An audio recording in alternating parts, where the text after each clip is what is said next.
Hello, everybody. Welcome back. Hello. Good morning / afternoon. Yeah, it's like morning for us, but you're probably not seeing it in the morning. Who knows? I don't know when you're seeing this. Actually, you could be seeing it in the evening, I realized. Anyway, so we're here today to say hello. We actually have a couple things to chat about. And you might be saying, like, I'm kind of, wow, I'm seeing a lot of this kitchen counter talk. Well, that's for a reason.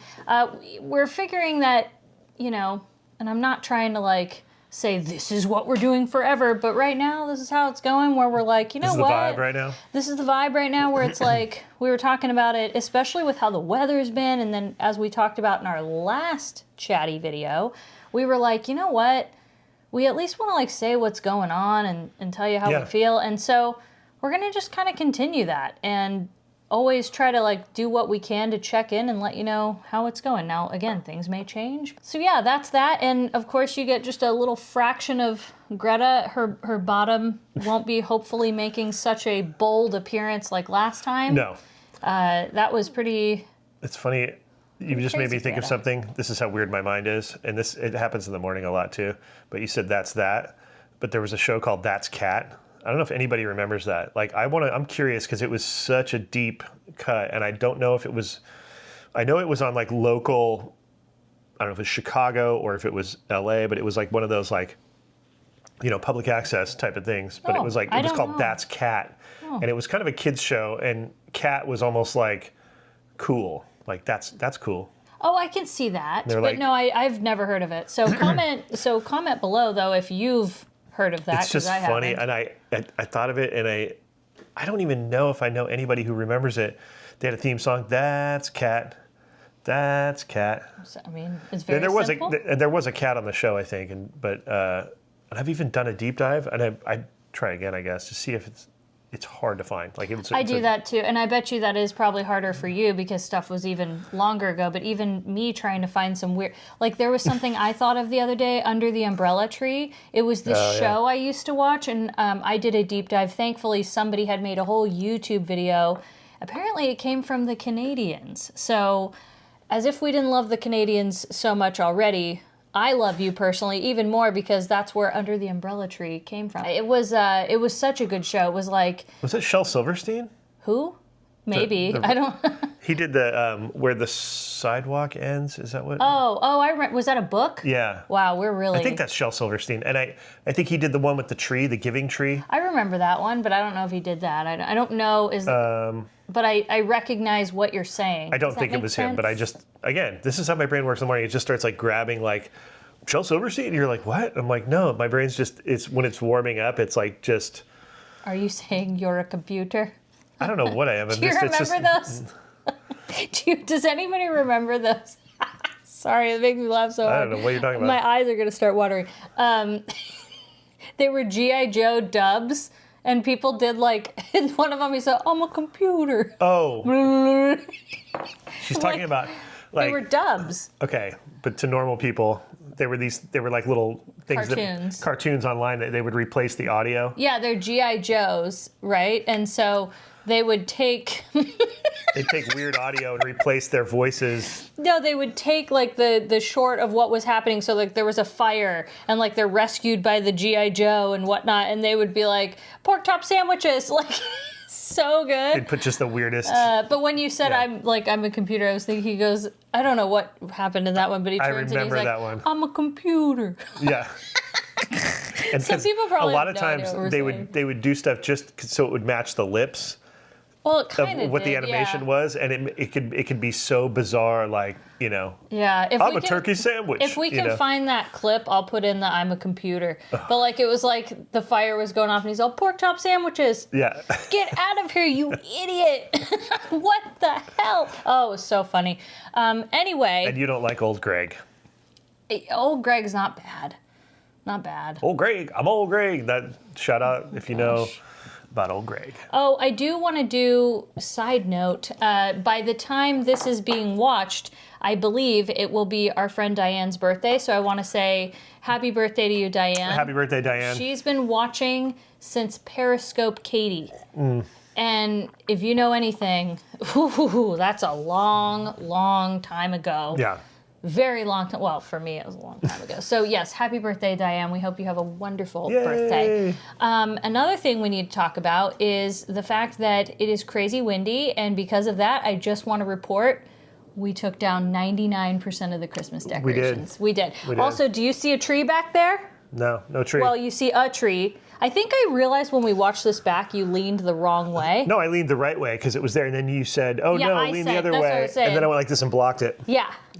So, no Christmas tree. However, fun fact: it is down there. I don't know if you can even see it. It's on the floor because we have to get the boxes down in pieces. Yeah. From the garage, and then same with that tree. Well, Still here. We did. So excuse me. In if it was a stage, whatever, we did the strike, but we didn't put everything away.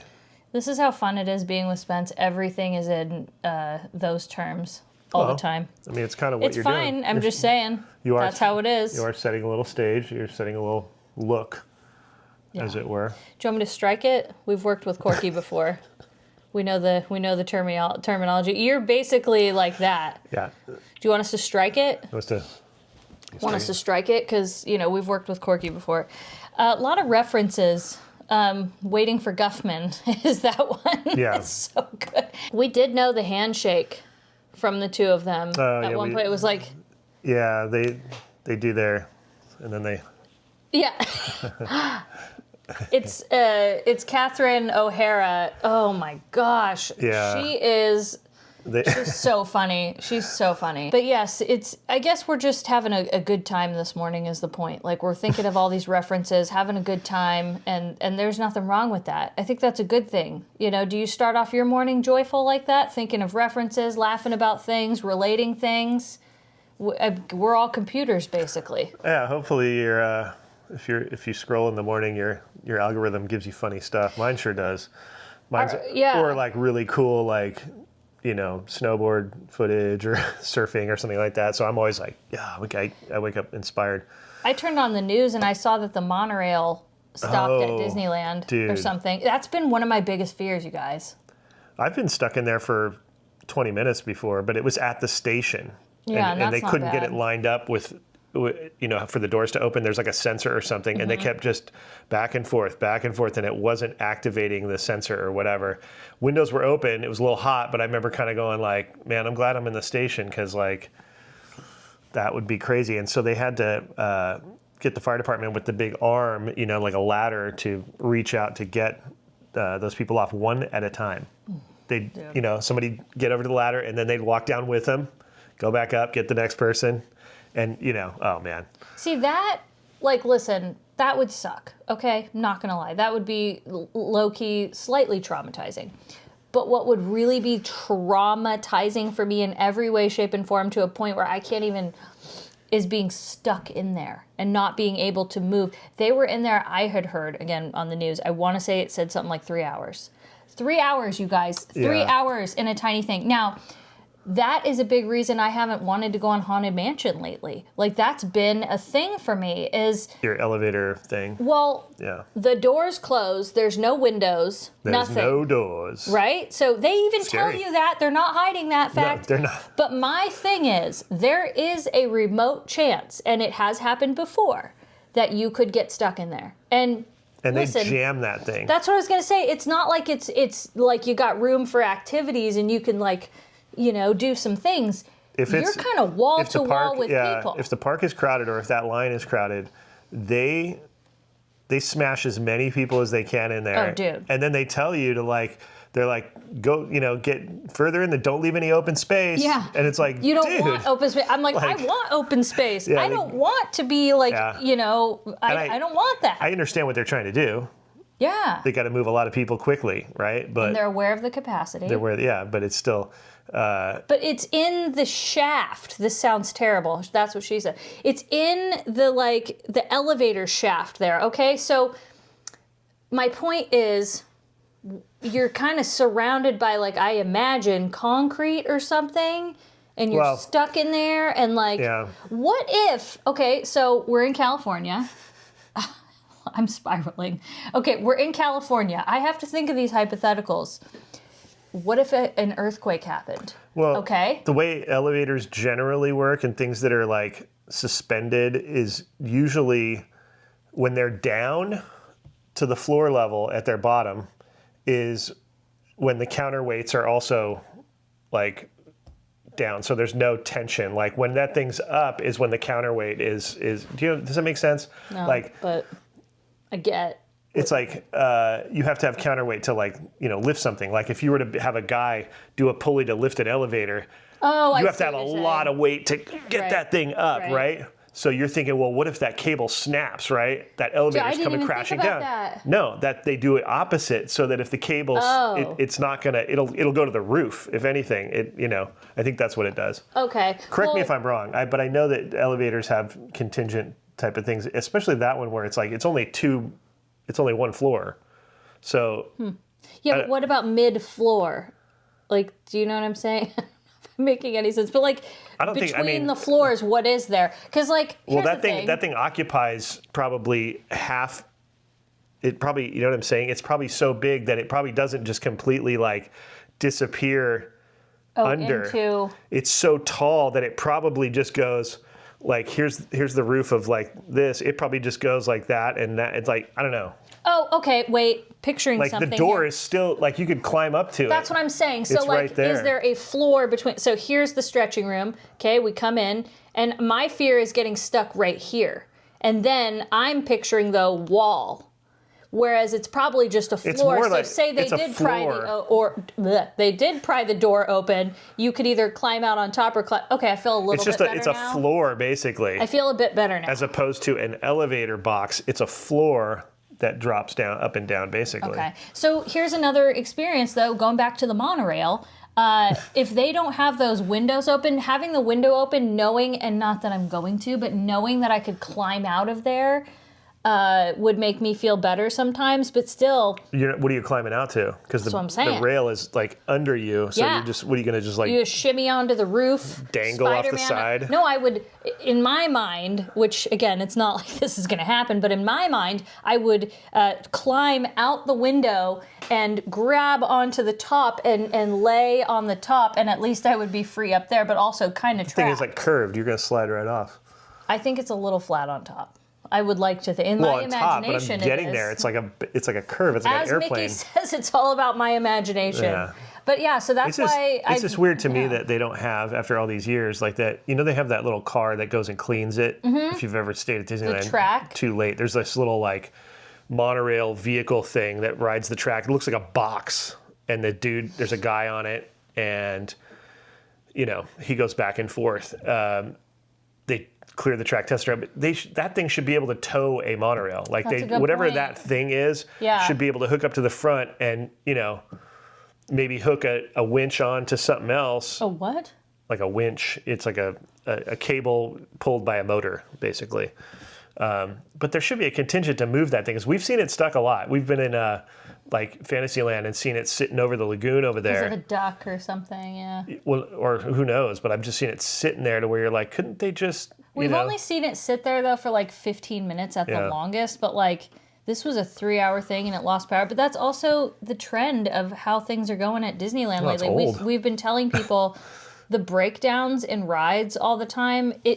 I don't remember it being like that prior to the closure in 2020. I really don't. You got to think of it. It's like, it's not an antique yet, technically, but it kind of is. I mean, it's like you're talking about stuff that's been there so long, and they replace parts and things, but yeah, it's old. The place is old. That's why Matterhorn has to be, messed with like a couple times a year, I think. I think so. The first, Anyways. I'm not really to the point where it kind of surprised me that I'm not really plugged in on social media. I don't follow for Disney news much anymore. Well, that was on mainstream news. That was. I saw that. That's what I was going to say. That was on TMZ. Yeah, it surprised me though that I saw it on mainstream news, TMZ, but you know what I mean.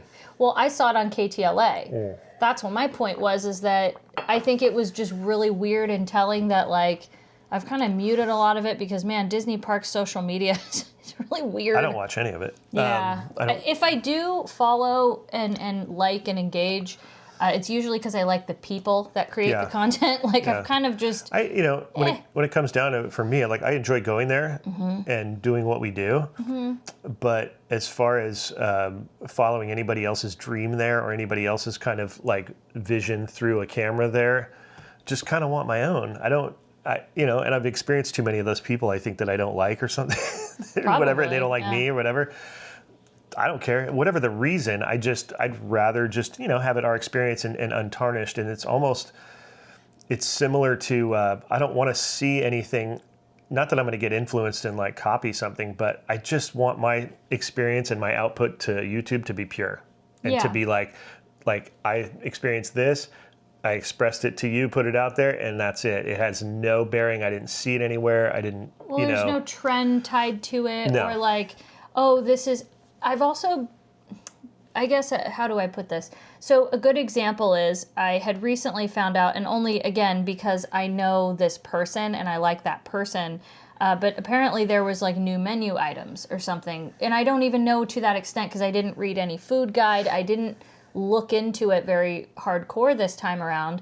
And my point is, had I not even seen that content creator, I would have liked to just go to the park and be pleasantly surprised or displeasantly. Is that a word, displeasantly? No. Unpleasantly? You can have displeasure, I think. Unpleasantly. Unpleasantly. Depending on what the food item is. But I'm kind of enjoying, and I want to relay that in our content when we do go back to the park. I want it to be kind of how you're saying, like where it's very pure in the way of, hey, we're discovering, whoa, we found out that there's a new... Well, you can tell because here's what'll happen is we'll go, oh, whoa, what's that? That's new or whatever. And then somebody will be like, that's been there for 2 months. And I'm like, well, it's new to me. And so that's what we say now. Hey, this is kind of new to us. We haven't seen this. I don't know if this is new or not because we're kind of we got off of that train of trying to be like, what's the new thing like every 5 minutes. It's just, I don't know. It's just not us. We're not into it. So when we see something, we're like, oh, whoa, that's cool. Look at that. Like a normal consumer would, and we just like to experience that way as far as that place goes, and then life too, just experiencing it as it comes. It's kind of cool. I know it's a weird concept, but no, it's fun. It's also like, for instance, we're going to Vegas. Yeah. And we've been kind of talking about it. I think most people do that before you go on a trip. You're like, you kind of... We've been prepping. Yeah, we've been like, oh, yay, what do we want to do? You start looking at that stuff. And I kind of think that's where that happens with Disneyland. But with Vegas, in just kind of barely, I think I typed into the search bar and Google Las Vegas 2026. And the amount of information that flew at me. Yeah, there's a lot. It was great and overwhelming at the same time. But I realized, I'm like, I kind of didn't look at too much of it. And why did I do that? Because it was that same concept of how to experience Disneyland. I kind of want to just like, do the stuff that I know has changed. Conservatory. We know that that's going to be Lunar New Year by the point we get there. It's exactly what you said. Just experience it and have the pure... Yeah, and that's... I think because we've always been this channel that wants to inspire people to live their best life, right? As opposed to an influence, but like an inspiration to people to live their best lives and however they see fit. And, even if you want to take our route, because we're showing you one version, you know what I mean? But if that's true, we want you to be able to find those things too. And like the fun of that discovery, not only like, oh, hey, I saw that on Best Life and I'm going to go do that. Absolutely. But we also want you to be like, oh, it was so cool. Best Life, they decided to go down to this hotel that they'd never been to before, and then they found this. And the idea that you got from it was like, get out of your comfort zone and try something new, and then you'll find these things that, hey, you would have never, maybe search that out on your own or something like that. So, well, it's nice to research. It's at the very least, like I said, you could follow our pattern, or you could just take that other hint of like, look at, we decided to go offbeat and do it this way. And so I think going on what you said about, hopefully that's always been our hope, is we inspire you to live your best life. We inspire you to explore. And maybe when you're watching us for maybe an escape. You're watching us for relatability. You're watching us for, like we said, inspiration to maybe have your own little, best day ever. Yeah. And to kind of, like our angle is, we see things our way. I see things my way. She sees things her way. Which is always right the way I see things. Yeah. I'm just saying. But we get messages sometimes of people going, oh, it's so cool that you pointed out some details of something that I never thought about. Or because I'm a very visual person and like I love how people create things and why everything has a reason of why it's created a certain way and why there's a curve there and why that ends over there and all that. And I just love that stuff. I think that's what drew me to Disneyland as an adult was all that like, hey, did you know that there's a reason for like everything that they do there? Like the colors and the angles and the everything, like it's all psychology. And I'm just, or at least there was. There was, yeah.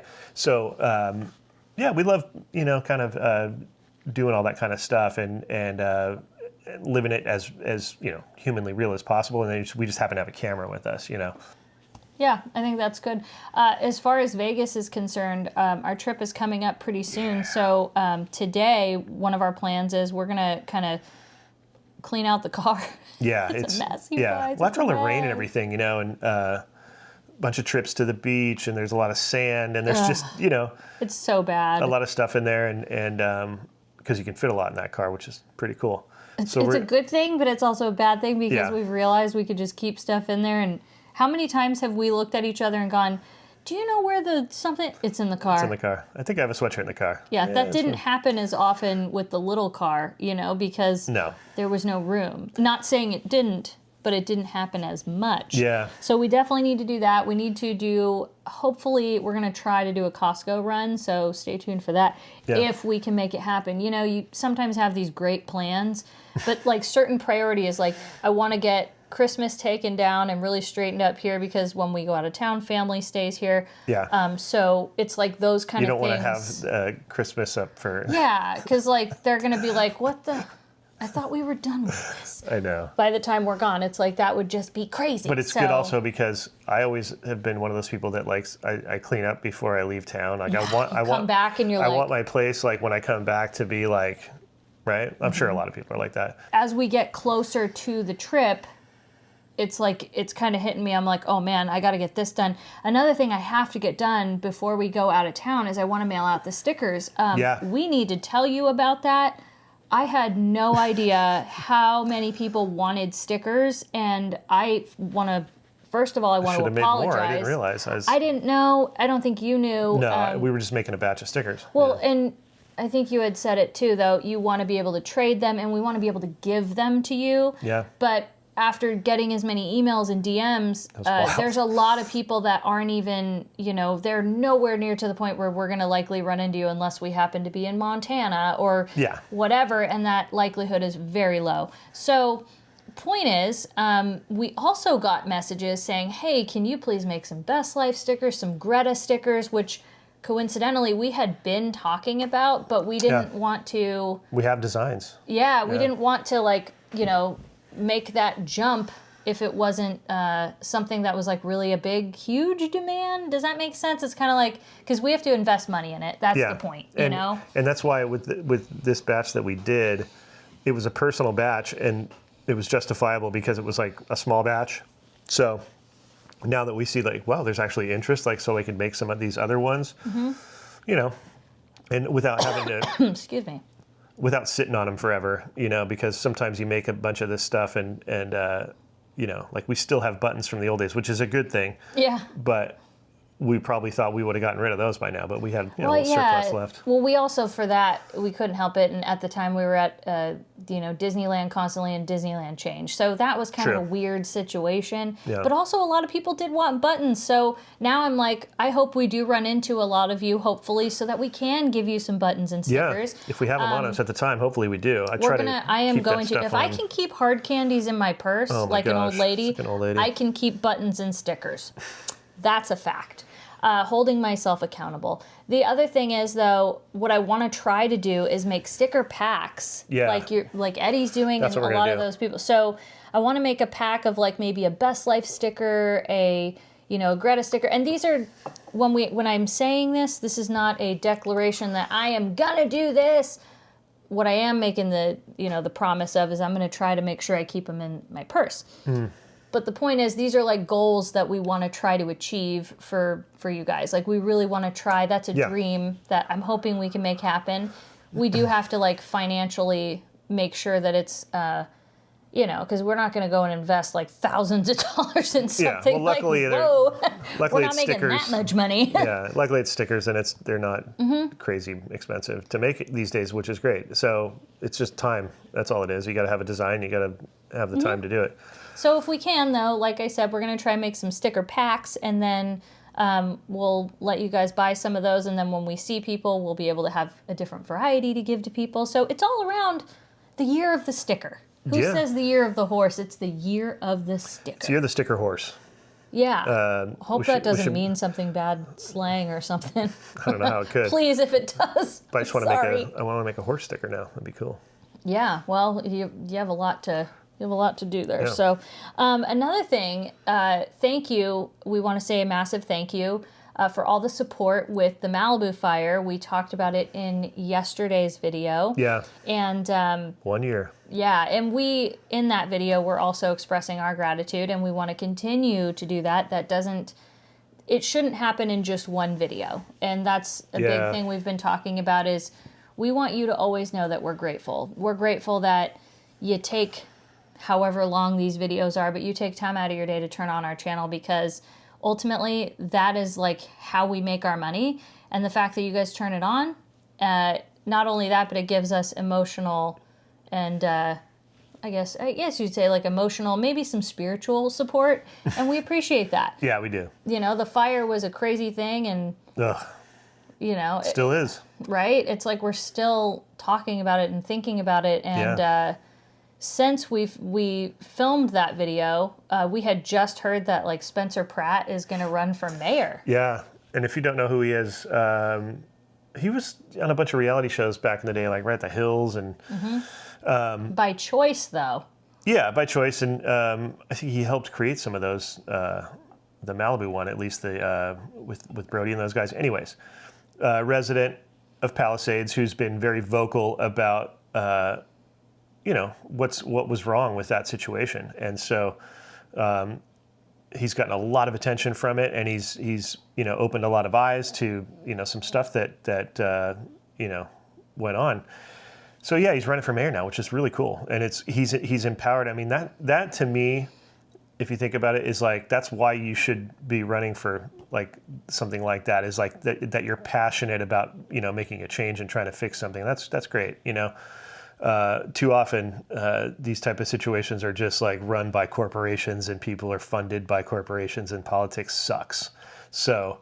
It's nice to see this kind of grassroots effort of someone who is actually passionate and actually cares about what they are fighting for. Now, who knows how it's going to go, but we're stoked and we're in support of that. I think it's great. Yeah, I do too. And again, the whole Malibu for us, Malibu, but that whole fire situation is such a messy and out of control thing. Yeah. Because it's caught up in a lot of bureaucracy, sadly, and it couldn't escape it.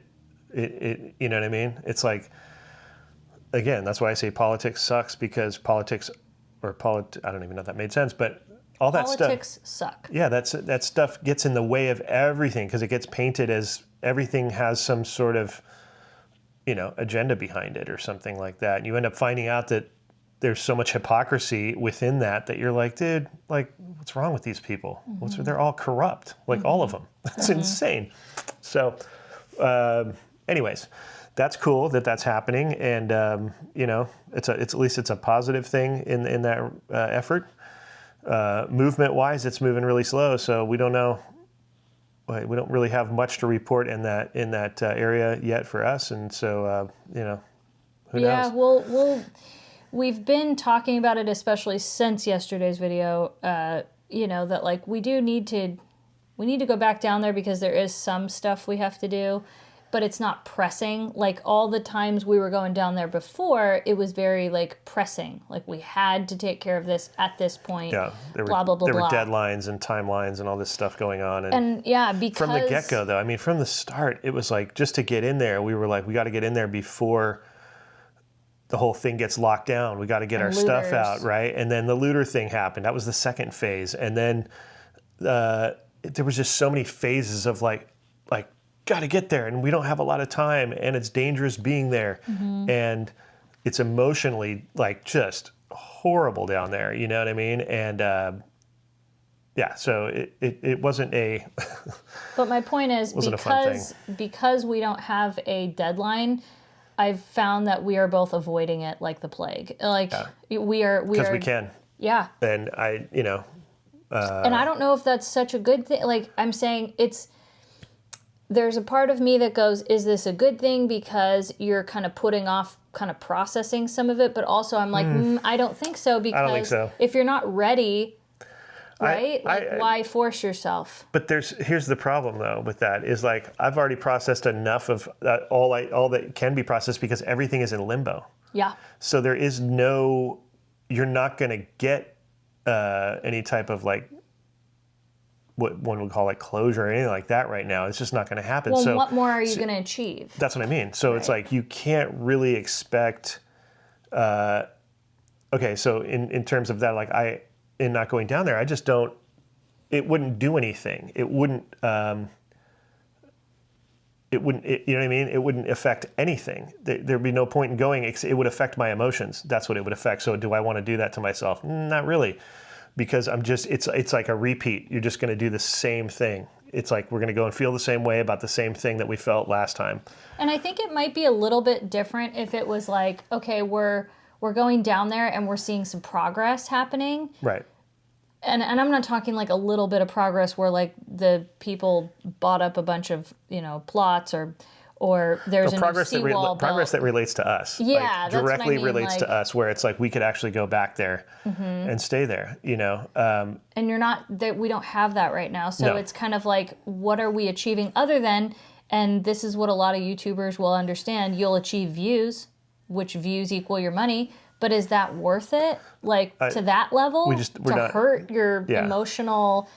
Again, it's kind of funny. We get accused of being such greedy grifters a lot, but it's like we don't want to go and actively do that. That is something, we have excellent access to something like that, but we're putting, our mental health and it's not worth it for that. It's really not. Also, it's that thing too where how much kind of I won't call it negativity, but how much of the bad stuff do you want to like focus on? Because at a certain point, anything that we feel, visualize, think about, we become, and it like becomes us. And so it's like that's why people are always like the power of just being positive and all that stuff comes out, because it will literally change things. It'll alter your brain chemistry, they say. So in this situation where, look, there's nothing else that can be done at this time. Going down there for any kind of mission reason, like or accomplishing reason, that's done. Right. So if you're going to go down there, why are you going down there? You're going to go just to enjoy yourself? Well, that's probably not a good idea. And so that's why I'm not going down, because it doesn't make really any sense, except for if I want to go feel emotional, because that'll open that up instantly. So. But that's why it's good you've asked yourself that question, like where I was saying, like, is it a good thing or a bad thing? It just is. And it's just a choice of like, do I want to occupy, the light or the dark? Because there's so much darkness. It's like, I'm going to stay in the light, dude, because, it's life and that's part of it. It's like, that happened, but this is also still happening. Yeah. Life's still happening. So you want to get with it, or you want to stay in that weird thing that happened that is just, it was a thing. You have no control over. No, that's probably the best point of it. Focus on what you do have the control over, which we do have the control to go, like you said, stay in the positive. Get taken over by light and joy, like let it take you. Don't let the darkness, like that would be letting the darkness take us if we did that. So we're going to go and get surrounded by light and positive. And like, if that wants to take us, go right ahead. I'm cool with that. And I think something I do enjoy when we happen to go down there that is I guess like a side effect of it is being able to document it. Like, because again, if we're going to have to go down there anyway, which we inevitably will at some point soon, I like the fact that we are able to document it, not just for all of you, because you're all invested, so many of our channel viewers lived there with us during COVID times. So the point is, when we do, we will document it, and not just for us, but for you. And who knows when that will be? I have no idea, but I am not in any rush. So yeah, we just really appreciate being able to chat with you guys openly and honestly, and checking in, and have a good weekend. We'll definitely get some more content for you. Yeah, we're prepping for Vegas, dude. We're doing it. We're going to Vegas. Yeah, I'm so excited. Rolling some bones. I don't even know what that means, but I'm excited about Craps, it. Katie. Oh, is that really a thing? You roll the bones. I have never heard that in my life. Because dice were like, I think traditionally maybe made out of bone or something. Oh my gosh, that's morbid. Well, I don't know, but you roll the bones are dice. Roll the bones. Okay. So we're going to roll some bones. Okay. See you guys next time. Bye-bye, everybody.